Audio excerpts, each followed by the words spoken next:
اس صورت کے بالکل شروع میں ہی اللہ تعالیٰ کی قدرت اور جلالت کو بیان کیا گیا۔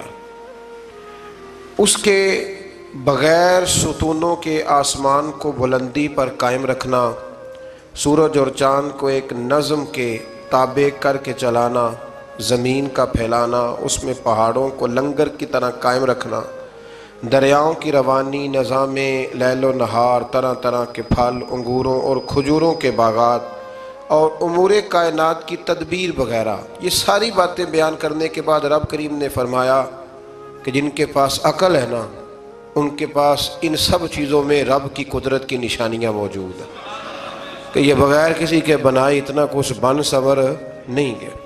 آیت نمبر 8 میں فرمایا کہ اللہ تعالیٰ ہر مادہ کے حمل کو اور رحم کے حالات کو بھی جانتا ہے اور اس کے نزدیک ہر چیز کا ایک اندازہ ہے۔ آیت نمبر 9 اور 10 میں فرمایا کہ اللہ تعالیٰ ہر پوشیدہ کو اور ہر ظاہر چیز کو اور آہستہ سرگوشیوں کو اور بلند آواز کو سب کو جانتا ہے۔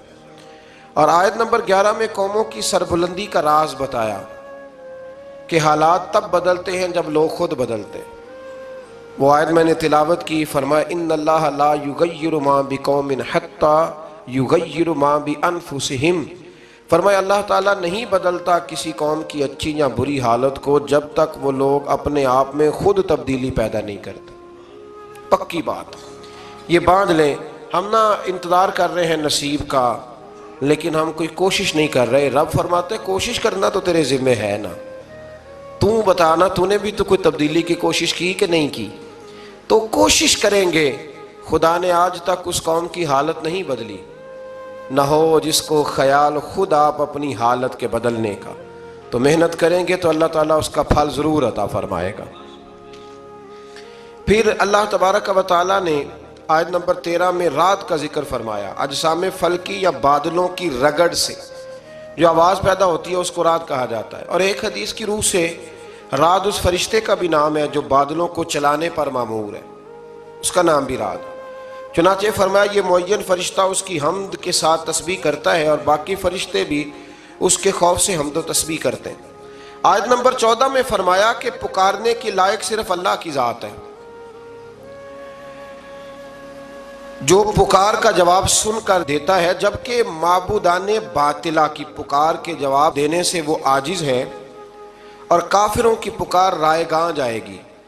یہ اس پکار کی بات ہو رہی ہے جو اللہ کے مقابلے میں پکاری جائے، اور جو اللہ کا بندہ سمجھ کے پکاری جائے اس پکار کی یہ بات، ورنہ تو صحابہ روز کہتے تھے یا رسول اللہ، وہ تو روز کہتے تھے یا رسول اللہ صلی اللہ علیہ وسلم۔ تو آیت نمبر 16 میں فرمایا کہ اللہ کو چھوڑ کر تم کیوں کر ایسے باطل معبودوں کی عبادت کرتے ہو جو دوسروں کو تو کجا اپنے اور نفع نقصان کے بھی مالک نہیں۔ فرمایا کیا دیکھنے والا اور نابینا ظلمت اور نور برابر ہو سکتے ہیں؟ فرمایا کیا مشرکوں کے معبودوں نے بھی اللہ تعالیٰ کی طرح کوئی مخلوق پیدا کی ہے؟ پھر آیت نمبر 17 میں فرمایا کہ آسمان سے برسنے والی بارش کے نتیجے میں ندی نالے جاری ہوتے ہیں، پھر سیلاب سے بلبلے والے جھاگ پیدا ہوتے ہیں۔ آگے چل کر زمین میں باقی رہنے کے اصول بھی بیان کیے۔ فرمایا رہا جھاگ تو وہ بے فائدہ ہونے کی وجہ سے زائل ہو جاتا ہے، جو اوپر جھاگ ہوتا ہے نا پانی کے، اس کا جو کہ فائدہ کوئی نہیں ہوتا تو وہ کیا ہوتا ہے؟ ضائع ہو جاتا ہے نا۔ تو ارشاد فرمایا جا رہا ہے جو چیزیں لوگوں کو فائدہ پہنچاتی ہیں وہی زمین میں باقی رہتی ہیں، جو فائدہ پہنچاتی ہیں وہی باقی رہتی ہیں۔ پھر فرمایا اللہ تعالیٰ حق اور باطل کے فرق کو واضح کرنے کے لیے اس طرح کی مثالیں بیان فرماتا ہے۔ آیت نمبر 18 میں اللہ تعالیٰ کا حکم ماننے والوں کے لیے بھلائی ہی بھلائی اور نافرمانوں سے کسی قسم کے فدیے کے قبول نہ کرنے کا بیان ہے۔ آیت نمبر 19 سے بیان فرمایا کہ وہ اہل عقل نصیحت حاصل کرتے ہیں جو اللہ کے عہد کو پورا کرتے ہیں اور پکے عہد کو نہیں توڑتے، اور قرابت کے جن رشتوں کو اللہ تعالیٰ نے جوڑنے کا حکم دیا ہے انہیں جوڑے رکھتے ہیں، اللہ کی رضا کی طلب میں صابر رہتے ہیں، نماز قائم کرتے ہیں، ظاہر اور پوشیدہ طور پر اللہ کی راہ میں مال خرچ کرتے ہیں، برائی کو بھلائی سے ٹالتے ہیں، ان کے لیے آخرت کا گھر کتنا پیارا ہے۔ وہ اللہ کہہ رہا ہے کتنا پیارا، تو بتائیے پھر وہ کتنا پیارا ہوگا۔ فرمایا ان نیکوں کے لیے آخرت کا گھر، وہاں کے مکان بھی الاٹ کرانے چاہیے۔ یہاں نہیں روز سوسائٹیوں میں گھوم کے دیکھنا چاہیے کہ کون سی زیادہ پیاری ہے۔ آخرت کا گھر اللہ فرماتا ہے کہ کتنا پیارا ہے آخرت کا گھر۔ پھر منکرین کے لیے فرمایا کہ حد شکنی کرتے ہیں، قطع رحمی کرتے ہیں اور زمین میں فساد برپا کرتے ہیں، ان پر لعنت ہے اور ان کا برا ٹھکانہ ہے۔ آیت نمبر 26 میں فرمایا کہ کسی کے رزق میں کمی یا زیادتی کرنا صرف اللہ کے اختیار میں۔ یہ جو روز مسئلہ بنتا ہے نا، فلانے نے کچھ کرا دیا ہے تو میرا رزق بند ہو گیا، اس رٹے سے نکل آئیں۔ بالخصوص خواتین، او جی کچھ کرے جی، فلانے نے کچھ کر دیا، او خدا کے بندو رزق تو اللہ کے دست قدرت میں، اور اللہ بیان کر رہے ہیں اسے سورہ رعد کی آیت نمبر 26 میں۔ آیت نمبر 28 میں فرمایا کہ سکون قلب کی دولت اگر ملے گی تو اللہ کے ذکر سے ملے گی، اور مومن نیکوکاروں کے لیے خوشخبری ہے اور بہترین انجام ہے ان کا۔ آیت نمبر 31 سے مشرکین مکہ کے ناروا مطالبات کا ذکر ہوا ہے۔ وہ کہتے ہیں کہ کوئی ایسا قرآن ہوتا جس سے پہاڑ چل پڑتے، زمین پھٹ جاتی، مردے کلام کرنے لگتے، تو اللہ تعالیٰ نے فرمایا یہ سب چیزیں اللہ کے اختیار میں ہیں، سارا کچھ ہو سکتا ہے۔ مسلمان کافروں کی ان بیہودہ باتوں سے نا امید نہ ہو۔ اگر اللہ کی مشیت اس میں ہوتی کہ سب اطاعت گزار ہو جائیں تو فرمایا وہ سب لوگوں کو ہدایت دے دیتا، لیکن اس کی حکمت اسی میں ہے کہ اپنے اختیار سے نیکی کرنے والے کو جزا ملے گی اور بدی کرنے والے کو سزا ملے گی۔ اپنے اختیار سے کرنی ہے جس نے نیکی کرنی۔ اللہ تعالیٰ کسی سے جبرن نیکی نہیں کرواتا، توفیق ضرور دیتا ہے، جبرن ہدایت نہیں دیتا۔ آیت نمبر 38 میں فرمایا کہ ہم نے آپ سے پہلے رسول بھیجے، ان کی بیویاں بھی تھیں، بچے بھی تھے، اور آگے چل کے یہ بھی بتایا کہ نبی محض کفار کی فرمائش پہ نہیں بلکہ اللہ کے اذن سے معجزات دکھاتے۔ آگے پھر سورہ ابراہیم شروع ہوتی ہے۔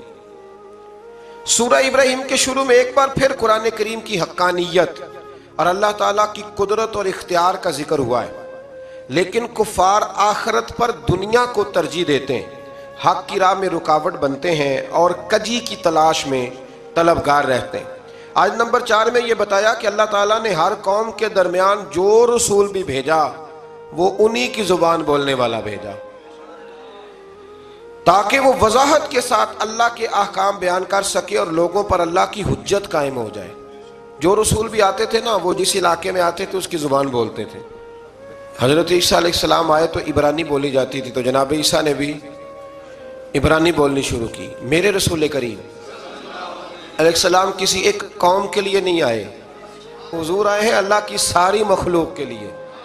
تو کائنات میں جتنی بھی بولیاں بولی جاتی ہیں نا، ساری میرے نبی کو آتی ہیں، ساری میرے رسول کو آتی ہیں، کیونکہ روزے دے دوالے نے غلامہ دیاں ٹولیاں، اور ویکھو ایک پہ سن دے کروڑا دیاں بولیاں۔ تو یہ رسول کریم کا کمال ہے۔ اس سے آگے پھر آیت نمبر 6 سے ایک بار پھر حضرت موسیٰ علیہ السلام اور آپ کی قوم کا ذکر ہے کہ حضرت موسیٰ نے ان سے اللہ تعالیٰ کی نعمتوں کو یاد کرنے، اللہ کا شکر ادا کرنے اور ناشکری نہ کرنے کا کہا، اور فرمایا کہ اگر تمام روئے زمین والے مل کے بھی کفر کو اختیار کریں تو اللہ تعالیٰ کی قدرت اور جلالت میں کوئی فرق ہو سکتا نہیں، اور وہ تمام جہان سے بے نیاز ہے۔ آیت نمبر 13 سے بتایا کہ ہر دور کے کافروں نے اپنے دور کے رسولوں سے لا یعنی اور جہالت پر مبنی بحثیں کی اور اپنے آباء و اجداد کے دین پر ڈٹے رہے، اور انبیاء علیہ السلام سے معجزوں کی فرمائش کرتے رہے، اور جب لاجواب ہو جاتے تو انبیاء سے کہتے کہ تم ہمارے دین میں واپس آ جاؤ ورنہ ہم تمہیں جلا وطن کر دیں گے، اور انجام کار ہر جابر اور ہر سرکش کو اللہ نے ہلاک فرما دیا۔ آیت نمبر 18 میں بتایا کہ کافروں کے اعمال کی مثال اس راکھ کی سی ہے کہ سخت آندھی کے دن تیز ہوا کا جھونکا آئے اور سب اڑا لے جائے۔ اس کی تھوڑی سی تفصیل ضروری ہے، پھر سمجھ میں آئے گی۔ نیک عمل کا فائدہ مومن کو ہوتا ہے، کافر کو نیک عمل کا کوئی آخرت میں فائدہ نہیں ہوگا۔ اللہ فرماتے ہیں کہ جس طرح پہاڑ کے اوپر ریت پڑی ہو تو نہ تو اندر جا سکتی ہے اس کے، مثال دیکھیں کیسی شاندار ہے، پتھر پر پہاڑ پر ریت پڑی ہو، بس ذرا سی ہوا آئے گی تو وہ یہ ان کے اعمال ہے۔ ہمارے ہاں روز مثالیں دیتے ہیں، کتنے اچھے ہیں جی وہ، کتنے سیانے ہیں، اور بھئی اچھا وہ ہوتا ہے جس کے دل میں رسول اللہ کی محبت ہوتی ہے، جس کے لبوں پر ایمان کی بات ہوتی ہے، وہ اچھا ہوتا ہے۔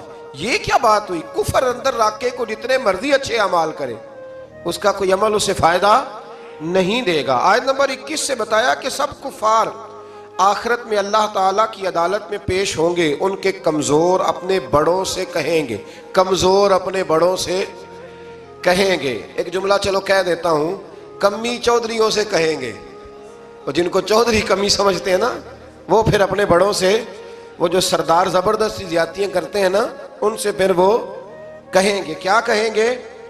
کہ دنیا میں ہم تمہاری پیروی کرتے تھے، کیا اب اللہ کے عذاب سے نجات کے لیے تم ہمارے کام آؤ گے؟ یہ تم نے پارٹیاں بنائی ہوئی تھی اور چکروں میں ڈالا ہوا تھا، تو اب ہمارے کام آؤ گے؟ اللہ اکبر۔ وہ تو کہیں گے کہ ہمیں تو خود کوئی چھڑانے والا نہیں۔ اس طرح شیطان بھی اپنے پیروکاروں سے اپنا دامن چھڑا لے گا اور کہے گا تم نے اللہ کے سچے وعدے کو رد کیا اور میرے جھوٹے وعدوں کو مان لیا۔ وہ سردار اور وہ بڑے اور وہ لیڈر وہ سارے کہیں گے کہ ہماری تو اپنی جان نہیں چھوٹ رہی، اور شیطان کہے گا رب کے وعدے سچے تھے اور میرے وعدے جھوٹے تھے، تم تو زبردستی میرے پیچھے لگ گئے، سو تم مجھے ملامت نہ کرو بلکہ اپنے آپ کو ملامت کرو۔ اور اب ہم ایک دوسرے کے کام آنے والے نہیں ہیں۔ آیت نمبر 24 تا 26 میں اللہ تعالیٰ نے پاکیزہ کلمے کی برکات اور خبیث کلمے کی نحوست کو مثال کے ذریعے بیان فرمایا۔ آیت نمبر 28 اور اس کے بعد میں اللہ تعالیٰ کی نعمتوں کی ناشکری سے بدلنے والوں اور اللہ کے ساتھ شریک بنانے والوں کے لیے جہنم کی وعید سنائی گئی۔ آیت نمبر 31 میں فرمایا کہ میرے مومن بندوں سے کہہ دو کہ قیامت سے پہلے نماز قائم کر لیں اور زکوٰۃ ادا قیامت سے۔ اس کا ایک معنی علماء نے یہ بیان کیا ہے کہ مرنے سے پہلے پہلے جتنی نمازیں قضا ہیں ساری ادا کر لو، ساری، یہ بہانے بازی چھوڑ دو۔ اور فرمایا جا رہا ہے اس میں، اللہ نے فرمایا ہے کہ محبوب ان سے فرما دو کہ جتنے سالوں کی زکوٰۃ نہیں نہ دی حساب کر کے دے لو۔ جس کو پہلے بتا دیا جائے پھر وہ عمل نہ کرے تو پھر اس کا بہانہ چلتا ہے، تجھے پہلے نہیں بتایا تھا ہم نے۔ یہ کہتے ہیں کہ نہیں کہتے؟ اللہ تعالی ہمیں سمجھنے کی توفیق عطا فرمائے۔ آیت نمبر 32 سے ایک بار پھر اللہ تعالیٰ کی کائنات میں پھیلی ہوئی قدرت اور جلالت کی نشانیوں کو بیان کر کے فرمایا اگر تم اللہ کی نعمتوں کا شکر شمار کرو تو تم شمار کر سکتے نہیں، بے شک انسان بڑا ہی ظالم ہے اور بڑا ہی ناشکر ہے۔ کون کہہ رہا ہے؟ اوہو، بڑا ہی ظالم ہے اور بڑا ہی سارا کچھ لے کے بھی شکریہ ادا نہیں کرتا، روتا ہی رہتا ہے، روتا ہی ظلم کرتا ہے اپنی جان۔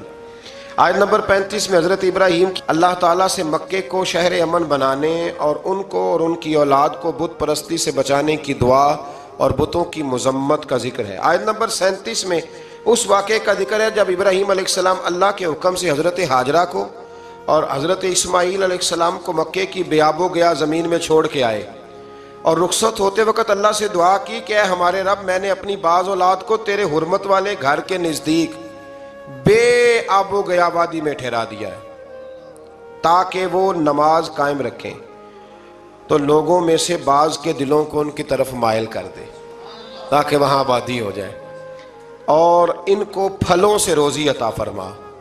یہ مکے میں جتنی برکتیں حضرت ابراہیم کی دعا کی برکت سے ہیں، جو پھل آپ کہیں نہیں دیکھیں گے وہ بیت اللہ شریف جا کے دیکھیں گے۔ کسی شہر میں 5000 بندہ اضافی آ جائے نا، 5000، پکوڑے بھی ختم ہو جاتے ہیں، ہوٹلوں سے نان نہیں ملتے، چلو یہ والی مثال رہنے دیتے، وہ والی دیتے ہیں جو آپ کو جلدی سمجھ میں آ جائے، یعنی گیس بند ہو جائے تو ہوٹل سے روٹی نہیں ملتی، ہوتا ہے کہ نہیں ہوتا؟ تندوروں پہ رش پڑ جاتا ہے، حالانکہ وہی آبادی ہے روز والی۔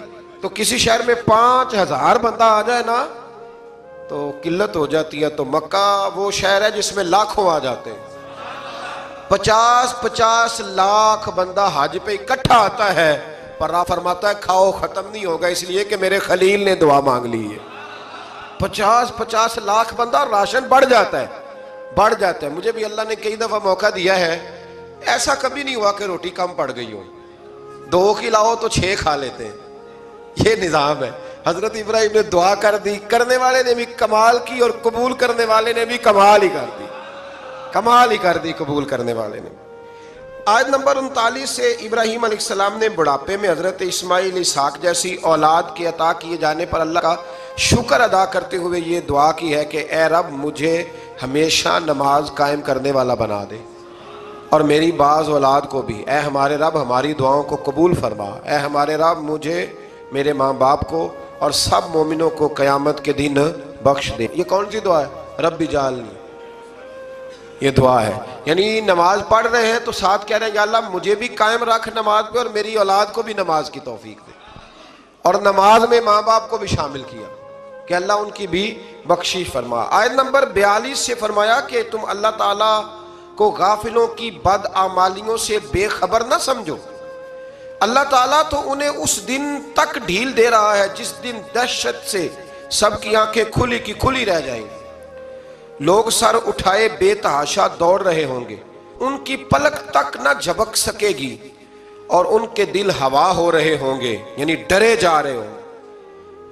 اس دن ظالم یہ عرض کریں گے اے ہمارے رب ہمیں کچھ مہلت دے دے تاکہ ہم تیرے پیغام کو قبول کریں، تیرے رسولوں کی پیروی کریں.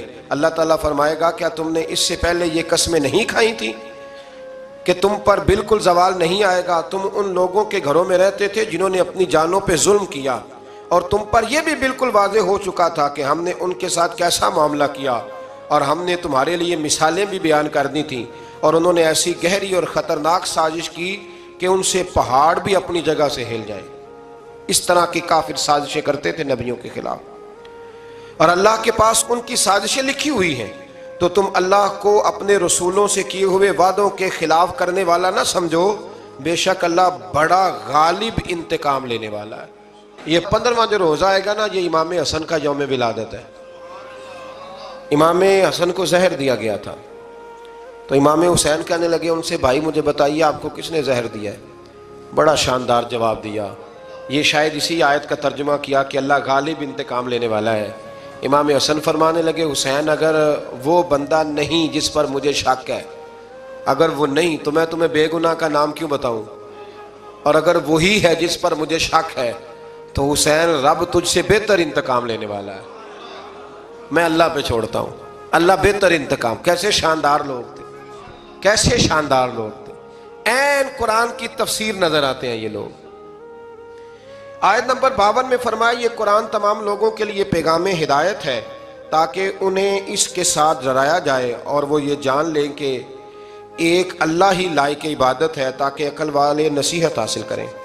آیت نمبر 48 میں قیامت کے دن کی ہولناک ماحول کا ذکر ہے جس دن زمین اور آسمان کی ماہیت بدل جائے گی. مجرم زنجیروں میں جکڑے جائیں گے اور ان کے لباس تار کول کا ہوگا اور ان کے چہروں کو آگ ڈھانپ رہی ہوگی. پھر آگے سورت حجر شروع ہو جاتی ہے. یہ مکی سورت ہے اور پھر اس کا بیان جو ہے وہ جا کے شروع ہوتا ہے 14ویں پارے کے اندر. اللہ تبارک و تعالیٰ نے اس سورت کے آغاز میں ارشاد فرمایا آیت نمبر 9 میں کہ اللہ تعالیٰ کا قرآن مجید کی حفاظت کا ذمہ خود لیا ہے اللہ تعالیٰ. انا نحن نزلنا الذکر وانا لہ لحافظون. فرمایا نازل بھی ہم نے کیا اور حفاظت بھی ہم ہی کریں گے. اور بلا شبہ یہ قرآن مجید کا اعجاز ہے. اسی سورت کی آیت نمبر 14-15 میں فرمایا کہ اگر آسمان کا کوئی دروازہ کھول دیں اور یہ منکرین خود اس سے چڑھ کر جائیں تو پھر بھی کہیں گے کہ ہم پر جادو کر دیا گیا ہے. یعنی جس نے نہیں ماننا اس نے نہیں ماننا اس نے. آپ یقین کریں پہلے بندے کہتے ہیں حوالہ دکھاؤ، دکھا دیں تو کہتے ہیں میں پتہ کروں گا کہ صحیح ہے کہ نہیں، کتاب دیکھ کے بھی. تو میرا تجربہ یہ ہے کہ جس نے نہیں ماننا اس نے. ایک صاحب ایک دن آ گئے تھے کہنے لگے کوئی حوالہ دکھائے. میں کہا تو رہ نہیں دے. کہتا جی آپ دکھائیں. میں کہا تو رہن دے. تو بڑی منت کی تو آخر میں نے اس سے کہا پہلے بتا دکھاؤں گا تو کیا کرے گا، طے کرنا کیا ہے، اینڈ کیا ہے. تو پھر مان گیا. کہنے لگا اگر آپ دکھا دیں گے تو میں انشاءاللہ مان جاؤں گا. تو میں نے کہا پھر افسوس کر کے نہیں ماننا، ماتھے پہ شکن ڈال کے نہیں ماننا، پھر ذرا خوشی سے ماننا. تو سارے وعدے کر کے نا پھر میں نے اسے حوالہ دکھایا، لیکن اللہ نے توفیق دی تو واقعی مان گیا، بات مان گئی. یہ بھی توفیق ہوتی ہے ورنہ زیادہ بندے بات کو مانتے نہیں ہیں. آیت نمبر 17 میں بتایا کہ شیطان فرشتوں کی باتیں سننے کے لیے آسمانوں پہ جاتے ہیں تو ان پر آگ کے کوڑے برسائے جاتے ہیں. یعنی ان کا داخلہ عالم بالا میں بند ہے پر وہ جانے سے باز آتے ہیں. یعنی شیطان باز نہیں آتا. اللہ کے بندے کئی تبلیغ چھوڑ دیتے ہیں، ان کا داخلہ بند ہے پر پھر بھی وہ باز نہیں آتا. آیت نمبر 19 سے زمین کے پھیلاؤ، اس میں پہاڑوں کے نصب کرنے، سبزہ اگانے اور دیگر وسائل معیشت کا ذکر ہے اور یہ کہ تمام نعمتوں کے خزانے اللہ ہی کے پاس ہیں۔ آیت نمبر 22 میں اللہ تعالیٰ نے اپنی اس قدرت کا ذکر فرمایا کہ پانی سے لدے ہوئے بادلوں کو ہمارے حکم سے ہوائیں چلا کر لے جاتی ہیں اور پھر بارش برستی ہے، اور بلند فضاؤں میں سے کسی سہارے کے بغیر اللہ تعالیٰ ہی لاکھوں گیلن کے حساب سے پانی اسٹور کر رکھا ہے۔ بغیر کسی سہارے کے اللہ نے لاکھوں کے حساب سے، ٹنوں منوں کے حساب سے پانی اسٹور کر رکھا ہے۔ وہی زندہ کرتا ہے، وہی مارتا ہے، اور سب کچھ اسی کا ہے۔ اللہ اکبر۔ آیت نمبر 24 میں فرمایا کہ اگلو اور پچھلو سب کا علم اللہ کو ہے، اور وہ قیامت کے دن سب کو جمع فرمائے گا۔ بہت سارے لوگ ایسے ہوں گے جنہوں نے پردادا نہیں دیکھا ہوگا، دادا بھی کئیوں نے نہیں دیکھا ہوتا، تو اللہ فرماتا ہے میں تمہارے اگلے پچھلے سارے جمع کر دوں گا، اکٹھے کر دوں گا، ہو جائیں گی ملاقاتیں، سارے جمع ہو جائیں گے۔ آیت نمبر 26 سے لے کر 47 میں انسانوں اور جنات کے جوہر تخلیق کا بیان ہے کہ انسان کو سڑے ہوئے گارے کی کھنکتی ہوئی خشک مٹی سے پیدا کیا، خشک مٹی سے، اور جنوں کو بغیر دھوئیں کی آگ سے پیدا کیا۔ اللہ فرماتے ہیں کہ جنوں کو بغیر دھوئیں کی آگ کے پیدا کیا۔ پھر اللہ تعالیٰ نے آدم علیہ السلام کے پیکر تخلیق فرمانے کے بعد فرشتوں کو تعظیم کے طور پر انہیں سجدہ کرنے کا حکم دیا۔ تمام فرشتوں نے سجدہ کیا مگر ابلیس نے انکار کیا، اور وجہ انکار اپنے جوہر تخلیق کو بتایا۔ پھر اللہ تعالیٰ نے اسے اپنے قرب خاص سے نکال کر دھتکار دیا، اور قیامت تک اس پر لعنت ہوتی رہے گی۔ شیطان نے دھتکارے جانے کے بعد قیامت تک کے لیے مہلت طلب کی، جو اسے مل گئی۔ چنانچہ اس نے اس عزم کا اظہار کیا کہ اے اللہ میں تیرے چنے ہوئے بندوں کے علاوہ سب کو گمراہ کروں گا۔ یہ کیا بات ہوئی؟ چنے ہوئے بندوں کے علاوہ میں، بات ہماری سمجھ میں آ گئی۔ ہم نے کہا چلو پھر ہم کسی چنے ہوئے بندے کا دامن تھام لیتے ہیں، ہم پھر کسی چنے ہوئے بندے کے ہاتھ میں ہاتھ دے دیتے ہیں۔ وہ خود شیطان سے بچا ہوا ہے تو اللہ کے فضل سے ہمیں بھی بچنے کے طریقے بتائے گا۔ شیطان نے شروع میں کہہ دیا، شروع میں، کہ تیرے چنے ہوئے بندوں کے علاوہ سب کو گمراہ کروں گا۔ اللہ تعالیٰ نے فرمایا میرے منتخب بندوں پر تیرا داؤ نہیں چلے گا۔ ہاں، کچھ ہیں جنہیں دیکھ کے شیطان رستہ ہی بدل جاتا ہے۔ حضرت جنید بغدادی فرماتے تھے میں نے تو ایک دن باندھ دیا تھا اسے درخت کے ساتھ، میں کیا ہلیا تو ماراں گا، ہلنا نہیں ورنہ ڈنڈے ماروں گا، باندھ دیا تھا۔ اللہ کے بندے جو ہیں وہ ان کے قریب اگر آتا بھی ہے تو انہیں گمراہ کر سکتا نہیں، اس نے خود کہا تھا کہ میرا ان پہ داؤ نہیں چلتا۔ اللہ اکبر۔ اس مقام پر جہنم کے 7 دروازوں کا ذکر بھی اللہ تعالیٰ نے فرمایا ہے، اور ان کے ناموں کا اظہار بھی فرمایا ہے، اور پھر اسی مقام پر یہ بھی بتایا کہ اہل جنت کے دل کینوں سے پاک ہوں گے۔ اہل جنت کے دل کینوں سے، آج جو بندہ دکان کھولے وہ ذرا سامنے والے کو غور سے دیکھے، کینہ تو نہیں سامنے والی دکان کا۔ آج بھائی سگے بھائی کو دیکھے کہ کینہ تو نہیں، تو جنتی ہونے کی موٹی سی علامت ہے، اگر سینہ پاک ہے تو بندہ جنتی ہے، اور اگر اندر کوئی مسئلہ ہے تو پھر مسئلہ دور کر لے تو اللہ انشاءاللہ جنت عطا فرمائے گا۔ اور اعزاز و اکرام کے سائے ایک دوسرے کے مقابل مسندوں پہ بیٹھے ہوں گے یہ جو کینے سے پاک ہیں۔ آیت نمبر 49 اور 50 میں فرمایا کہ میرے بندوں کو بتا دو کہ میں غفور اور رحیم ہوں، اور یہ بھی بتا دو کہ میرا عذاب دردناک ہے۔ یعنی خوف اور امید دونوں کو اختیار کرنا چاہیے، اس سے ڈرنا بھی چاہیے اور رحمت کی امید بھی رکھنی چاہیے۔ چند آیات میں حضرت ابراہیم اور لوط علیہ السلام کا واقعہ بیان ہوا ہے، وہ پہلے بھی میں شاید کل بھی ہم اس پر بات کر رہے تھے کہ جب وہ آئے تھارے فرشتے انسانی شکل میں، اس کی تفصیل گزر گئی۔ آیت نمبر 49 سے 84 تک اصحاب الایکہ اور اصحاب الحجر کا ذکر ہے۔ ان کے پاس اللہ تعالیٰ کی نشانیاں آئیں جس سے انہوں نے اعراض کیا۔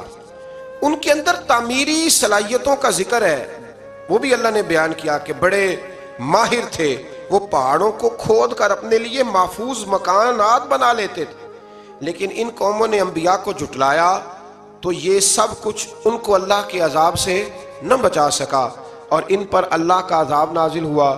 آیت میں قرآن مجید کی نعمت اور سورہ فاتحہ کا خاص طور پر ذکر فرمایا گیا۔ بہت بڑی شفا والی سورت ہے سورت فاتحہ، اور کافروں کے انجام پر رنجیدہ نہ ہونے اور مسلمانوں پر اپنی ساری محبت نچھاور کرنے کا بیان ہے۔ اس سورت کی آخری آیت میں فرمایا کہ اپنی آخری سانس تک اللہ تعالیٰ کی عبادت کرتے رہیں۔ بتایا کہ آخری سانس تک اللہ تعالیٰ کی عبادت، تو وہ ملانکی تے جان گے جڑے کہنے نماز ہی کوئی نہیں، دربار کے ساتھ مسجد ہی کوئی نہیں، چکر ہی کوئی نہیں۔ او خدا کے بندو، عبادت کا پہلا درجہ ہے۔ اگر میرے رسول پاک شدید علیل ہو اور دو صحابہ کے کندھوں پہ ہاتھ رکھ کے بظاہر سہارا لے کے بھی حضور نماز کے لیے پہنچ جائے تو کون سی طریقت پہ عمل کر رہا ہے؟ آخری سانس تک رب کی عبادت کرو۔ یعنی میرا دل کرتا ہے کہ اس آیت کے بعد دعا مانگیں کہ یا اللہ جان بھی اس وقت نکالنا جب سجدے میں ہو، اور یا اللہ دنیا سے اس وقت لے کے جانا جب تیرا ذکر جاری ہو، یا اس وقت لے کے جانا جب تیرے نبی کی نعت پڑھ رہے ہو یا سن رہے ہو۔ عبادت میں لے کے جانا، عبادت میں، کیونکہ وہ کہتا ہے نا آخری سانس تک میرا ذکر کرو، آخری سانس تک میری عبادت کرو۔ آگے پھر سورہ نحل شروع ہو جاتی ہے۔ یہ نحل نا شہد کی مکھی کو کہتے ہیں، یہ شہد کی مکھی کو کہتے ہیں۔ دیکھیں اللہ تعالیٰ نے کن کن چیزوں کے نام پر ماشاءاللہ اپنے فضل سے صورتوں کے نام بیان فرمائے۔ اس صورت کے اکثر مضامین میں اللہ تعالیٰ کی توحید اور استحقاق عبادت میں منفرد ہونے اور اس پر بے شمار دلائل کا ذکر فرمایا گیا۔ اس میں شرک کی مذمت ہے، اور جو منکرین عذاب آخرت ہے ان کے لیے وعید ہے، اور نبی رحمت علیہ السلام کی نبوت اور رسالت کے اسبات کا بیان ہے۔ اس سورت کی آیت نمبر 5 میں چوپایوں کی پیدائش کا ذکر ہے، جس میں انسانوں کے لیے کئی طرح کے فوائد ہیں۔ یہ انسانوں کے لیے راحت کا سبب ہے، ان میں بعض جانوروں کو کھایا جاتا ہے اور بعض میں دیگر فوائد ہیں، جیسے بھیڑوں کی اون سے گرم لباس حاصل کیا جاتا ہے، کچھ بار برداری کے کام آتے ہیں، کچھ سواری کے کام آتے ہیں جیسے گھوڑے، خچر اور گدھے وغیرہ۔ آیت نمبر 9 میں جبری ہدایت کی نفی ہے، اور فرمایا کہ اللہ تعالیٰ نے سیدھے رستے کے بیان کو اپنے ذمہ کرم پہ لیا ہے اور گمراہی اور ہدایت کو قبول کرنا انسان کے اختیار میں دے دیا ہے۔ اللہ فرماتا ہے میں تمہیں راستے بنا کے دے رہا ہوں، اب تم نے خود فیصلہ کرنا ہے کہ تم نے ہدایت کے راستے پہ چلنا ہے کہ گمراہی کے راستے پہ۔ آیت نمبر 11 سے زمین سے پیدا ہونے والے پھلوں اور نعمتوں کا ذکر ہے، اور یہ کہ شمس و قمر اور ستارے اسی کے حکم کے تابع۔ انسان سمندر پر سواری کر کے تلاش رزق کے لیے سفر بھی کرتا ہے، اور مچھلیوں کا شکار کر کے تازہ گوشت کھاتا ہے۔ سمندروں ہی سے مختلف قسم کے زیورات میں استعمال ہونے والی چیزیں نکلتی ہیں۔ اس کے بعد زمین میں پہاڑوں کے گاڑنے، نہروں اور منزل پانے کے لیے راستوں، نشان منزل اور ستاروں کا ذکر فرمایا۔ ان تمام نعمتوں کا تفصیل کے ساتھ ذکر کرنے کے بعد فرمایا اگر تم اللہ کی نعمتوں کو گننا چاہو، شمار کرنا چاہو تو تم گن کوئی نہیں سکتے۔ اللہ کی نعمتوں کو گن سکتے؟ اللہ اکبر۔ آیت نمبر 20 سے مشرکوں کے باطل معبودوں کی بے بسی اور بے کسی کا ذکر ہے کہ وہ خود مخلوق ہیں، وہ بے جان ہیں، نعمت حیات سے محروم ہیں، انہیں خود اپنے انجام کا کچھ پتہ نہیں، جبکہ مسلمانوں کا معبود اللہ وحدہ لا شریک ہے اور ظاہر اور باطن کو جاننے والا ہے۔ آیت نمبر 25 میں بتایا کہ جو لوگ گمراہوں کے رہنما ہیں ان کے بھی رہنما ہوتے ہیں، بالکل ہوتے ہیں۔ فرمایا جو لوگ گمراہوں کے رہنما ہیں وہ اپنے گناہوں کا بوجھ بھی اٹھائیں گے، اور جن کو انہوں نے گمراہ کیا ہے ان کا وبال بھی انہی پہ پڑے گا۔ بڑی احتیاط سے مرشد بننا چاہیے، بڑا شوق ہے لوگوں، اللہ جانتا ہے، بڑا شوق ہے۔ اب تو آسان ہو گیا یہ کام کرنا، لیکن آپ کو پتہ نہیں کہ کتنے لوگوں کا بوجھ اٹھا رہے ہیں۔ آپ کو کتنا پھونک کے چلنا ہے، رہنما بننا، مقتدا بننا، یہ شہادت گاہ الفت میں قدم رکھنا ہے۔ لوگ آسان سمجھتے ہیں مسلمان ہونا، یہ بڑا مشکل سا کام ہے، سوچ سمجھ کے۔ اب تو اللہ خیر کرے، وہ خلافت بھی اس طرح بٹتی ہے جس طرح ریوڑیاں بٹتی ہیں، اور اس کو کچھ پتہ ہے کہ نہیں پتہ ہے، بس ٹھیک ہے وہ، اور کچھ نہیں تو لائنیں تو سیدھی لگا ہی لیتا ہے نا۔ میرے پاس ایک سنگی آیا کرتے تھے، اپنے پیر صاحب کی بڑی کرامتیں سناتے، بڑی۔ اب آپ کو پتہ ہے تھوڑا سا بندہ انکار کر دے تو بے ادب بھی ہو جاتا ہے، تو سننا پڑتا ہے جیسے بھی ہو، ورنہ آپ کو لوگ بد اخلاق کہیں گے۔ وہ بڑی کرامتیں سناتا، تو ایک دن سویرے آ گیا، کہنے لگا بھائی جان نے طلاق دے دیا بیوی کو، تو مسئلہ پوچھنا تھا۔ تو میں کہا پیر صاحب نے پوچھا، وہ میں کہ روز جنہوں کی گل کرنا ہے انہوں نے پوچھنا جا کے مسئلہ۔ ایسا تو نہیں تھا نا کہ صحابہ فیض حضور سے لیتے تھے اور مسئلے کسی اور سے پوچھتے تھے، یہ تو نہیں تھا نا۔ میں پیران نے پوچھ کہندا انہوں نے تو نہیں نہ ہوندا، انہاں مینوں آکھیا کسی عالم نال گل کر۔ میں کہ کمال گل ہے نا، مسئلہ عالم دسے تے پیری مریدی جہل کرے، یہ عجیب فضول بات ہے نا بھائی۔ مسئلہ دس بتانا بھی تو رسول اللہ کا دین ہے نا، یہ اصل دین تو یہ ہے نا نبی پاک کا دین، بتانا اور عمل کرنا۔ اسی طرح ایک صاحب سے میں نے کہا کہ اپنے ہمارے پیر صاحب کے کوئی فکری باتیں مرشد تو ہوتا ہے کہ ہر موضوع پر وہ ہماری رہنمائی کرے، یعنی کوئی سبق ایسا رہے نا کہ جو اس نے سنایا نہ ہو، پڑھایا نہ ہو۔ تو کہنے لگے ہمارے حضرت صاحب تقریر نہیں کرتے، وہاں تو کوئی اور جمعہ پڑھاتا ہے۔ تو میں کہا آج 4 کتابیں لے کہتے پڑھے، ہاں کوئی دین کی بات اس سے باہر آئے، آپ کی مہربانی باہر آئے۔ میدان علم میں جب یہ لوگ جاتے ہیں نا جی، پھر انہیں کوئی جواب نہیں آتا۔ وہ تو لال رومال والا ہے نا، وہ دیکھ لیتا ہے جاہل پیر کون سا ہے، اس کو جا کے سوال پوچھتا ہے، پھر وہ ویڈیو بنا کے تو ظلم کرتا ہے، وہاں سے فرقہ واریت پھیلاتا ہے۔ اب ہم کیا کریں، ہمارے کھاتے میں لوگ ہی ایسے پڑ گئے۔ وہ کچھ عرصہ پہلے نا ایک بابا پکڑا گیا تھا، پتہ نہیں کچھو کما پیر تھا کہ کیا تھا، ہے تھا نا کوئی کچھوا پیر کے کیا ہے تھا نا جی ایسا۔ تو مجھے ایک صاحب نے نا اس نے ویڈیو بھیجی، کہنے لگا جی یہ پیر پکڑا گیا۔ میں کہ ساڈا نہیں ہے، تسی رکھ لو۔ پاگل دا کی کرنا ہے، میں کہ تسی رکھ لو نا، چونکہ ہمارے کسی بندے نے نہ اپنے پیج پہ لگایا نہ اس کو، تو غیر ہی اس کو پروموٹ کر رہے تھے سارے۔ تو میں کہ تسی رکھ لو، ایسا دا کی کرنا ہے۔ ہمارے کسی جلسے میں کبھی دیکھا آپ نے ایسا پیر؟ ہم سنی علماء جتنے بھی الحمدللہ کام کرنے والے وہ ایسے جالوں کو دعوت، تو ایسے ہی آپ ہمارے کھاتے میں ڈال رہے ہیں۔ تو اس لیے مہربانی کریں، مقتدی اور رہنما وہ بندہ ہوگا جس کے پاس کوئی چیز ہوگی۔ اللہ تبارک و تعالی ہمیں سمجھنے کی توفیق عطا فرمائے۔ تو آیت نمبر 25 میں بتایا کہ جو لوگ گمراہوں کے رہنما ہیں وہ اپنے گناہوں کا بوجھ بھی اٹھائیں گے، اور جن کو انہوں نے گمراہ کیا ان کا وبال بھی انہی پہ پڑے گا۔ اہل تقوی اور اہل ایمان کو عطا کی جانے والی نعمتوں کا ذکر کر کے فرمایا کہ ان کی وفات کے وقت فرشتے ان کی پاکیزہ روحوں کا استقبال کریں گے اور ان پر سلام بھی بھیجیں گے۔ آیت نمبر 35 سے ہر دور کے کفار اور مشرکین کا ایک گزرے لنگ بیان کیا گیا کہ اگر اللہ چاہتا تو ہم اور ہمارے باپ دادا اس کے سوا کسی کی عبادت نہ کرتے اور نہ ہی اس کے حکم کے بغیر کسی چیز کو حرام قرار دیتے۔ ہم تو پہلے بتا چکے ہیں کہ اللہ کی مشیت اور ہے اور اللہ کی رضا اور ہے۔ ایک استاد اگر نالائق شاگرد کو فیل کرتا ہے تو یہ اس کی خواہش نہیں یا رضا نہیں ہوتی، بلکہ قانون کا تقاضا ہے۔ اگر وہ صحیح پرچہ نہیں دے گا تو پھر اسے فیل کیا جائے گا، اور مشیت الہی کا قانون بھی اسی طرح سے ہے۔ آیت نمبر 36 سے فرمایا کہ ہم نے آپ سے پہلے امتوں میں رسول بھیجے، انہوں نے توحید کی دعوت دی اور طاغوت سے روکا، جس کے نصیب میں ہدایت تھی وہ ہدایت پا گئے، اور جو بدبخت تھے وہ گمراہی کا شکار ہوئے، اور آپ خود ان کے ہدایت یافتہ ہونے پر کتنے حریص ہیں۔ اللہ جسے گمراہ کر دیتا ہے اسے ہدایت نہیں دیتا۔ کفار کی قسمیں کھا کر وقوع قیامت کا انکار پر بتایا کہ قیامت ضرور آئے گی۔ یہ جتنی مرضی قسمیں کھائیں پر قیامت ضرور آئے گی۔ آیت نمبر 40 میں اللہ تعالیٰ نے اپنی قدرت کی جلالت کا اس طرح بیان کیا کہ ہم جب کسی چیز کا ارادہ کرتے ہیں تو ہمارے کن سے تو فیکون، اللہ کن فرماتا ہے تو وہ کام ہو جاتا ہے، وہ چیزیں وجود میں آ جاتی ہیں۔ آیت نمبر 41 میں مہاجرین کے لیے دنیا میں بہترین ٹھکانے اور آخرت میں بڑے اجر کا بیان فرمایا۔ پھر آیت نمبر 43 سے اللہ تعالیٰ نے نبی کریم صلی اللہ علیہ وسلم سے فرمایا کہ آپ سے پہلے بھی ہم نے مردوں کو رسول بنایا تھا جن کی طرف ہم وحی کرتے تھے، اور حقانیت کے واضح دلائل اور کتابیں بھی بھیجیں۔ اے رسول صلی اللہ علیہ وسلم، ہم نے آپ کی طرف بھی قرآن نازل کیا تاکہ آپ لوگوں کو ہمارے وہ احکامات وضاحت کے ساتھ بتا دیں جو ان کی طرف اتارے گئے۔ قرآن نے یہ بھی فرمایا کہ جو کچھ نہیں جانتے جو تم، وہ اہل علم سے پوچھ لیا کرو۔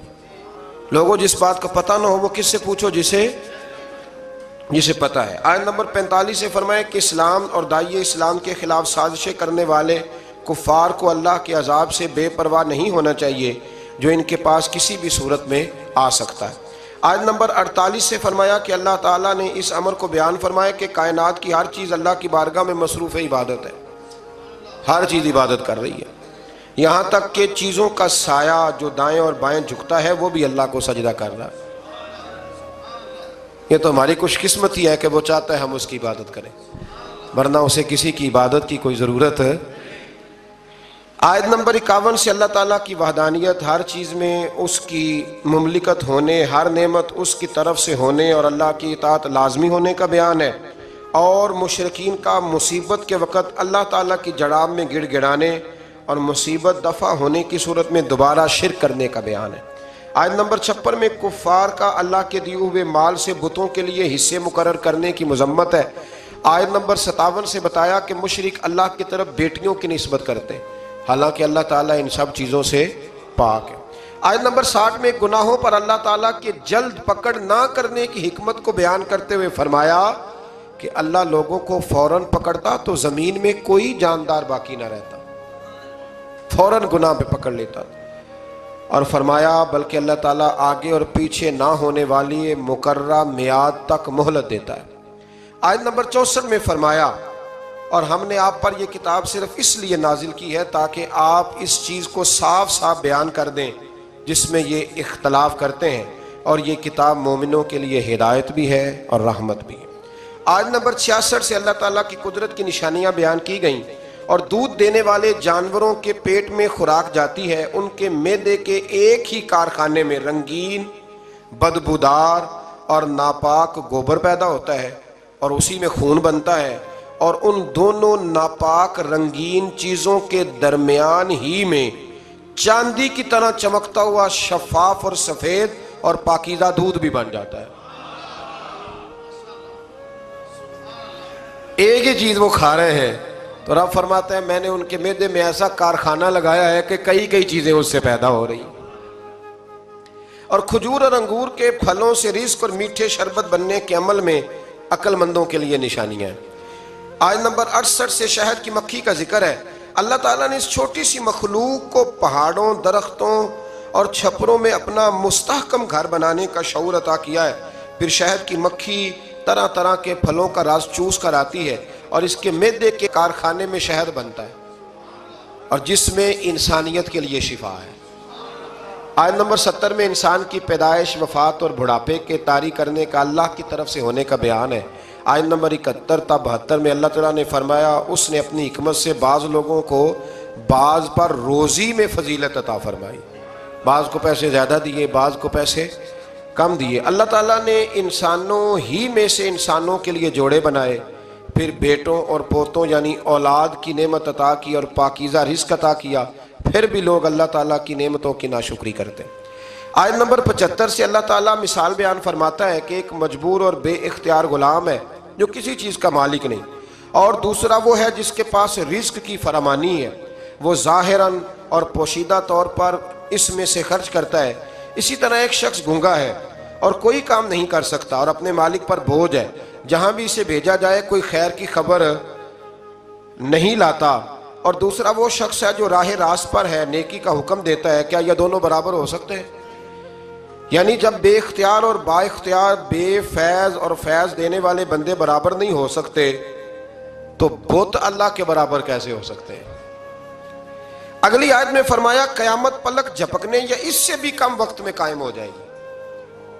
یہ نہیں کہ سال پہلے، مہینہ پہلے پتہ چلے گا، پلک جھپکنے یا اس سے بھی پہلے قیامت قائم ہو جائے گی۔ اور اگلی آیت میں فرمایا اللہ تعالیٰ نے تمہیں سننے، دیکھنے اور سمجھنے کی صلاحیتیں عطا کی ہیں تاکہ تم اللہ کے شکر گزار بندے بنو۔ آیت نمبر 79 میں فرمایا جو پرندے فضاؤں میں اڑتے ہیں انہیں اللہ ہی تو ہے جو بغیر کسی سہارے کے فضا میں قرار عطا کرتا ہے۔ جہاز کے پاس کوئی سہارا ہوتا ہے؟ اڑتا ہے کہ نہیں اڑتا؟ بس پھر یاد آنا چاہیے کہ رب بڑی قدرتوں والا ہے، بڑی قدرتوں والا ہے۔ آیت نمبر 80 میں آرام دہ گھروں، جانوروں کی کھالوں، مویشیوں کی اون، پشم اور بالوں سے حاصل ہونے والے فوائد کا ذکر ہے۔ چیزوں کے سایہ کرنے، پہاڑوں میں پناہ گاہوں، گرمی اور جنگ سے بچانے والے لباس جیسی نعمتوں کا ذکر ہے، یعنی یہ سب چیزیں اللہ تعالیٰ کی قدرت کا شاہکار۔ آیت نمبر 86 سے فرمایا کہ مشرکین جن معبودوں کو پوجتے ہیں کل بروز قیامت وہ ان سے بیزاری کا اظہار کریں گے اور ان کو جھوٹا ثابت کر کے اللہ کی بارگاہ میں عاجزی پیش کریں گے۔ ان کو دوہرا یعنی اپنے کفر کا اور دوسروں کو حق سے روکنے کا عذاب ملے گا۔ پھر آیت نمبر 99 میں اللہ تعالیٰ نے فرمایا قیامت کے دن ہم ہر امت کے خلاف انہی میں سے ایک گواہ یعنی اس دور کے نبی اور رسول کو پیش کریں گے، اور اے رسول کریم علیہ السلام ہم ان سب پر آپ کو گواہ بنا کے پیش کریں گے۔ یعنی ہر نبی اللہ کی عدالت میں گواہی دے گا کہ اس نے دعوت حق کا فریضہ سر انجام دیا تھا، اور رسول رحمت صلی اللہ علیہ وسلم سب نبیوں کی گواہیوں کی تصدیق فرمائیں گے۔ آیت نمبر 90 میں قرآن مجید کی آیات جامع الاحکام میں سے ایک آیت جسے تقریباً ہر خطبے میں پڑھا جاتا ہے، ان اللہ یأمر بالعدل والاحسان، یعنی اللہ تعالیٰ عدل، احسان اور قرابت داروں کو دینے کا حکم دیتا ہے، بے حیائی، برائی اور سرکشی سے روکتا ہے، تم اس کی نصیحت کو قبول کرو۔ آیت نمبر 91 میں وعدے کی پاسداری کا حکم دیا، قسمیں کھا کر توڑنے سے منع فرمایا، دنیاوی فائدے کے لیے، دھوکہ دہی کے لیے قسمیں کھانے کو معیوب قرار دیا، اور فرمایا کہ ان لوگوں کی مثال اس عورت جیسی ہے جو سوت کاٹتی ہے پھر اس سے ٹکڑے ٹکڑے کر دیتی ہے، یعنی محنت کر کے ضائع کر دیتی ہے۔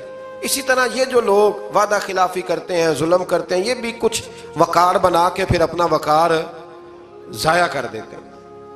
اگلی آیات میں فرمایا کہ دنیا کے حقیر اور ناپائیدار فائدے کے لیے اللہ کے وعدے کو نہ توڑو، دائمی اور ابدی نعمتیں صرف اللہ کے پاس ہیں۔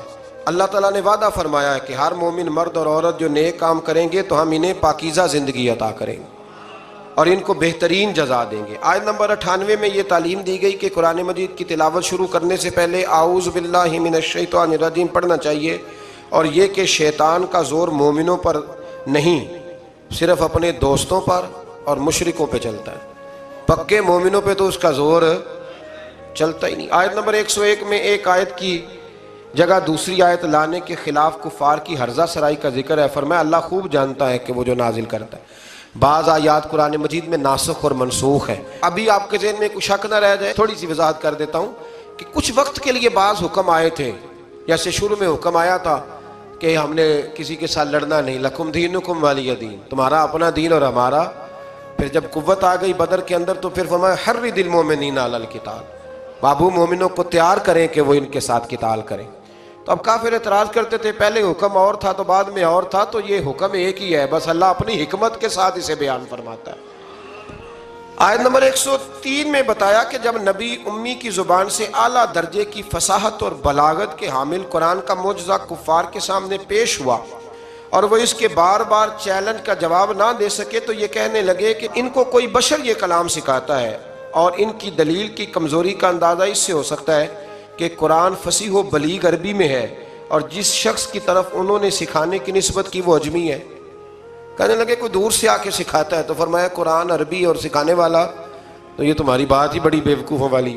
آیت نمبر 106 میں ایک حکم بیان ہوا ہے کہ اگر کوئی مسلمان کفار کے نرغے میں آ جائے، ان کے ہاں قید ہو جائے اور کافر اسے قتل کرنے کی دھمکی دے کر کلمہ کفر کہنے پر مجبور کریں، اگرچہ عظیمت تو یہ ہے کہ جان چلی جائے مگر کلمہ کفر زبان پر نہ آئے، مگر پھر بھی کم ہمت لوگوں کو یہ اجازت دی گئی ہے کہ اگر دل میں ایمان پر قائم ہیں تو جان بچانے کے لیے کفر کہنے سے انسان ایمان سے محروم نہیں ہوتا۔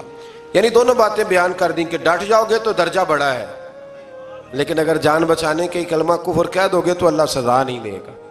آیت نمبر 112 میں اللہ تعالیٰ ایک بستی کی مثال بیان فرماتا ہے کہ وہ بستی بے خوف و خطر تھی، ہر طرف سے اطمینان تھا، ہر جگہ سے بستی والوں کے لیے کشادہ روزی آتی تھی، پھر انہوں نے اللہ تعالیٰ کی نعمتوں کی ناشکری شروع کر دی تو اللہ تعالیٰ نے ان کی بدعمالیوں کے سبب ان کو بھوک اور خوف کے لباس کا مزہ چکھایا، یعنی ان پر بھوک اور خوف کو ایک عذاب کی صورت میں مسلط فرمایا۔ بہت سارے لوگوں کو اللہ مال دیتا ہے تو شکر کرنے کی بجائے غلط کاموں میں لگ جاتا ہے، پھر ان پر عذاب آتا ہے۔ آیت نمبر 114 میں اللہ تعالیٰ کے دیے ہوئے حلال اور طیب رزق سے کھانے اور اس کا شکر ادا کرنے کا حکم فرمایا۔ آیت نمبر 115 میں اللہ تعالیٰ نے 4 قطعی حرام چیزوں کا ذکر کرنے کے بعد فرمایا اگر کوئی حالت مجبوری میں ہو اور جان بچانے کے لیے کوئی حلال چیز میسر نہ ہو تو محض جان بچانے کی حد تک ان کا استعمال کر سکتا ہے۔ آیت نمبر 116 میں خود ساختہ حلال اور حرام کے قوانین مقرر کرنے کی مذمت ہے۔ آیت نمبر 119 میں ایک بار پھر اس رعایت کا بیان ہوا ہے کہ اگر بندہ نادانی میں گناہ کر بیٹھے اور احساس ہونے پر سچے دل سے توبہ کر کے نیکی پر کار بند ہو جائے تو اللہ اس کے گناہوں کو معاف فرما دے گا۔ آیت نمبر 120 سے حضرت ابراہیم علیہ السلام کی صفات کریمہ کا بیان ہے کہ وہ اپنی ذات میں ایک امت تھے، توحید پر قائم اور شرک سے دور تھے، اللہ کی نعمتوں کے شکر گزار تھے، اللہ نے انہیں صراط مستقیم کی ہدایت سے نوازا تھا، انہیں دنیا میں بھی اچھائی عطا فرمائی اور آخرت میں بھی وہ نیکوں کاروں میں ہوں گے۔ آیت نمبر 123 میں رسول اللہ صلی اللہ علیہ وسلم کو ملت ابراہیمی کی پیروی کو حکم دیا گیا، اور آیت نمبر 125 میں دعوت دین کے اسلوب کو بیان کیا گیا کہ اپنے رب کی راہ کی طرف حکمت اور اچھی نصیحت کے ساتھ بلاؤ، اور اگر بحث کی نوبت آئے تو اچھے طریقے سے حجت قائم کرو، اور مشکلات میں صبر اور تحمل کا مظاہرہ کرو۔